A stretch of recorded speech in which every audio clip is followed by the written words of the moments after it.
ഭാര്യ കരയ വഹുസ്ന, എന്തൊരു വിഷമം, എന്റെ പ്രിയതമൻ പോവുകയാണല്ലോ.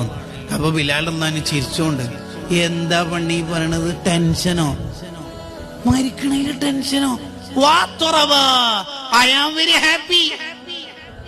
കാരണം ഗദൻ അൽഖൽ അഹിബ്ബ മുഹമ്മദൻ വസ്വഹ്ബ, ഞാൻ എന്റെ നബി സല്ലല്ലാഹു അലൈഹി വസല്ലം കാണാനല്ലേ പോണത്, എന്റെ സീനിയേഴ്സായ സ്വഹാബത്തിനെ കാണാനല്ലേ പോണത്. ഈ എന്താ ടെൻഷൻ വരണത്? കണ്ട, ഹലാവത്തുൽ ഈമാൻ, അതാണ് ഈമാന്റെ മധുരം എന്നുള്ളതിന്റെ ഒരു ഉദാഹരണം പറയാം. ഇതാണ് നമുക്ക് കിട്ടേണ്ടത് ശരിക്കും.